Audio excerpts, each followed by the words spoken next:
Welcome back, eh? This is the Canadian Silver Seeker, and I hope you guys are having another great day like I am. So, last week I didn't get any silver, but like I said in my last video, I had a guy that reached out to me on one of my Kijiji ads, and sure enough, he was selling some silver quarters. So, met with the guy, and I ended up getting $14.50 this week here from him. And he's got some more there. He's got to go through and sort the 67s and 68s out because I don't buy them for this particular bag, just so that I make sure I'm putting 80% in there. Even my slicked out ones that I have that are 95 or 80%, eventually those are probably going to get pulled out of there. And I'll replace them with actual 80% before I'm finished the challenge here. So I know there's a couple rolls there, or very close to a couple rolls. So probably not going to consider those ones 80%. There are some King George V that are, so I might. We'll see. I know I got one roll full of them right now. Like I say, I'd probably pull those ones out just because. But yeah, I ended up getting $14.50. I got it for under spot. Spot has went up in the last week here. Almost $50 this week. It was about $49.50 Canada. And yeah, I got it for less than spot. Plus, I didn't have to pay the taxes at the LCS. So I went and I talked to the LCS today, actually. I was going to take my sets there and see what kind of deal he might give me for them, but he wasn't around. Just his daughter was there, and she helps out. She doesn't know the full business, so I have to wait till next week when he's around. I kind of have to go on a Saturday because it's going to take some time, I know, for him to go through and me to explain what I want and blah blah blah. So yeah, we'll do that next week. And I told her I'm going to have to hold off for at least a few weeks here because, like I say, I got more than my $5. I got basically $14.50. I almost got $15. But I only had $400 and didn't get the entire $15 worth. He's due to, 68s and 67s that he had. But he does have a bunch more he's got to go through. And yeah, that's going to allow me to fill a roll there. I've already got $1.50 in there or something like that, because that's 5, 6, 7, 8.50. Yeah, so it's $1.50 in that roll there, added to my list, already put into my spreadsheet. I got $2.50 in Queen Elizabeth and her second portrait, and I guess that first pile didn't show you there close up. That's her first portrait, if it'll focus there. So 653 to 64. Oh, look at that. It's 53 to 64. I never remember exactly.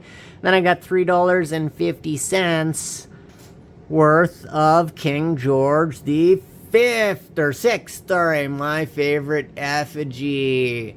So that is just about enough to fill another couple rolls, but not quite. So probably fill 2 or 3 rolls even next week here when I pick up from him. Planning on picking up some more. He's got about twice this amount left there, or very close to that. Once he pulls out his 67s and 68s, we'll see exactly how much it is. He's a little blind like me, so he was pulling them out, and he was like, oh, there's a good one. And I'm like, no, 68. 68. 68. But it's all good. Also got a trade in this week for my silver channel rounds. If you guys have not considered sending the Canadian Silver Seeker a little bit of silver for these unique 250 each unique silver channel rounds. They got different backs. One is the Canadian Goose in the map, and one is the Centennial Beast scene, Silver Beasts, the way I call it. And whoop, both of them have the same front, my channel logo with the Voyager design over top of a silver maple and a loon privy, because I'm a little loony. send me some silver. I will send you out some silver. I already sent this gentleman here some silver. He sent me a great letter. I'm not going to read it all because I'm a slow reader and not the greatest reader, but I did read it already. And he sent me a heck of an amazing letter telling me all about these two coins here. It was basically an essay. Like, God, if I printed something out like that nowadays, it'd just be ChatGPT. But I don't think this was even ChatGPT because he literally writ it all by hand.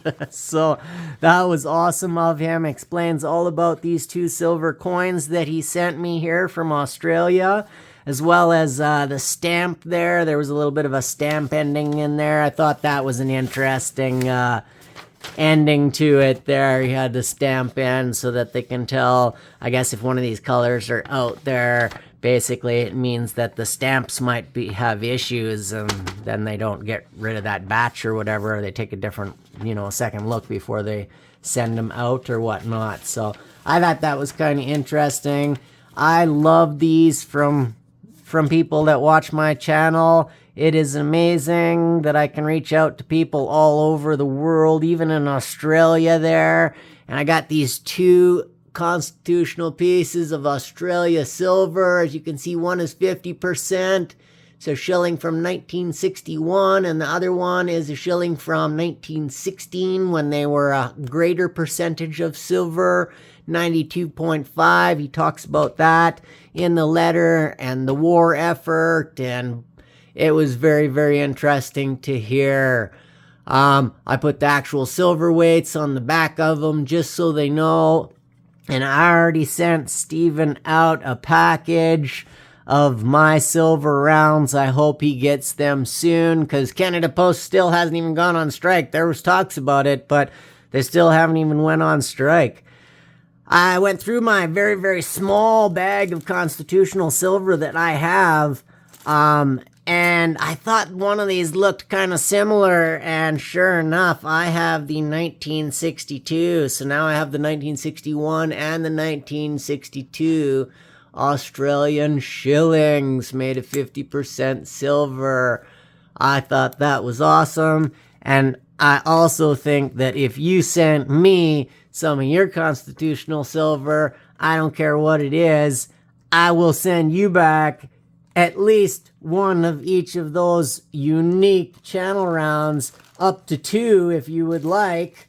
Depending on how much silver you send me, I'll send you 2 of these each.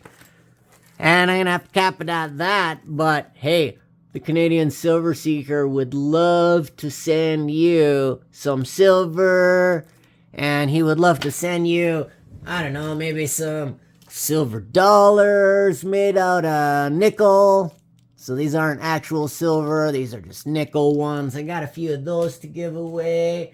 And I also have a small pile of ones and twos here. I was thinking, I might just send some of these out as well, because I had a bunch of duplicates here in ones and twos, and I thought, hey, maybe someone out there in the stacking world would like some Canadian Monopoly money as well. So you never know, you might just get a surprise pack if you send me a little bit of silver. The Canadian Silver Seeker will make sure that you get your silver back. And not only are you going to get silver back, but you're going to get unique silver that you can't get anywhere else. There's literally only 250 of those rounds made each. Probably never make them again. I do have the ability to at Alpha Metals Exchange. They keep the dies for me, so if you decide to make some silver, they will keep the die for you too, and then make you more in the future without costing you that die price again. That die price is not too much, and the premium on this silver was not too much either. It was 100% worth it. I've spent way more on silver pieces and premium silver that I didn't get to design. And I got to design these bad boys. Look at these ones. These ones have been sitting out for over a month, and they're starting to tone up beautifully. I love it. The silver that I leave out here I don't know why, but it tarnishes quite quickly. And yeah, those are beautiful, beautiful tarnished looking pieces already. Anyways, that's about it for this week. Thanks for listening to me ramble. Remember, it doesn't cost you a single piece of silver or gold to like and subscribe. You guys mean the world to me. Happy stacking, eh?